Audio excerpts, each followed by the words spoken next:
Randløv. Jeg er billedkunstner og har arbejdet med billedkunst i 10 år.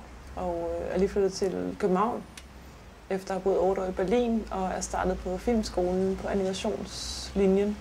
Jeg er autodidakt. Jeg har søgt rigtig mange år på akademiet. Jeg tror, jeg søgte 7 gange på Kunstakademiet. Og fik så et stipendie fra Statens Kunstfond, som var et 2-årigt stipendie. Og havde været i Berlin på et meget kort besøg med en ven. Og havde bare en fornemmelse af, at der ville jeg gerne slå mig ned. Og da jeg så fik stipendiet fra Statens Kunstfond, tænkte jeg, nu var det bare en oplagt mulighed for at tage afsted.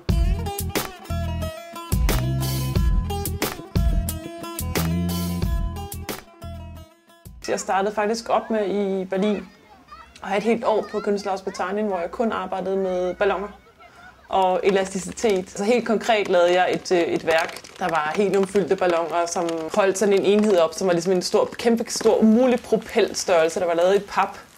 Og så blev den holdt op af balloner med helium i, og i løbet af en udstilling, så faldt den ligesom til jorden og bevægede sig. Så det var sådan en overvejelse af, hvor er skulpturen henne, og kan man holde den fast, altså et andet sted end på en sokkel. De første par mange år i Berlin udstillede jeg meget mere rundt omkring i verden, end jeg udstillede i Danmark. Og det er egentlig først for 4 år siden, tror jeg, at jeg blev inviteret til efterudstilling på Charlottenborg. Og så er det som om, det ligesom fik jeg lov at komme tilbage til Danmark og lave nogle ting. Fik galleri her og så videre. Jeg hedder Helene Nyborg, og jeg har et galleri, der hedder Helene Nyborg Contemporary. Det er et galleri, som primært arbejder med den yngre del af kunstscenen, både danske og internationale kunstnere. Jeg kender Karina fra Berlin, og da jeg så skulle åbne galleriet her i København, så havde jeg nogle helt bestemte kunstnere, jeg gerne ville arbejde sammen med. Og der var Karina en af dem. Og den nye udstilling her, den hedder Safe Behind the Curtain.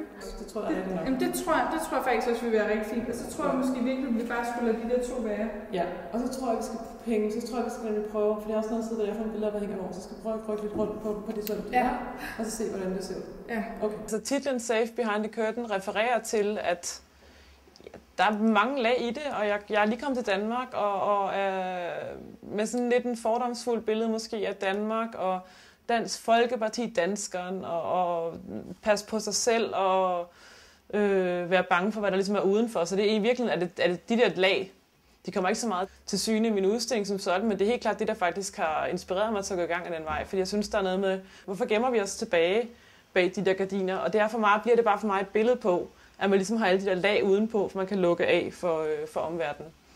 Jeg har valgt forstaden. Jeg har valgt at arbejde med forstaden, simpelthen fordi jeg er vokset op i forstaden. Og det er sådan helt personligt tilbage i min barndom. Det bringer alle mulige stemninger tilbage omkring Villavejen og livet bag hækken og den nyslåede græsplæne. Og kigge lidt over busken og alligevel holde sig tilbage bag hegnet. På udstillingen har jeg tegninger med. Den her gang har jeg besluttet at sige, jamen nu laver jeg et vist antal tegninger. Jeg har måske lavet 30 tegninger, hvor vi har valgt 20 ud. Men samme format, og A4-formatet, som også svarer lidt til det filmformat, jeg sidder og tænker i. Så egentlig er det sådan nogle storyboards pluk ud. Jeg forestiller mig, som de kunne være en del af en film, som jeg har valgt at gå i dybden med nogle storyboard-detaljer. Og så er det en animation, som ligesom gør dem levende. Så billederne på væggen får en ny dimension i animationen. Og animationen kører meget på titlen, som hedder Safe Behind the Curtain. Den er endnu mere sådan frem og tilbage, luk forhænget, og også på lydsiden.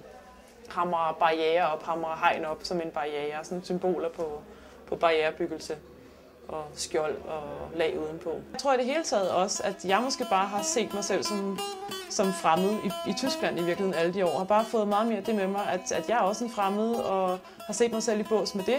Det der med, hvor hører man hjemme henne, og hvornår er man fremmed, og jeg har bare selv stået i de sko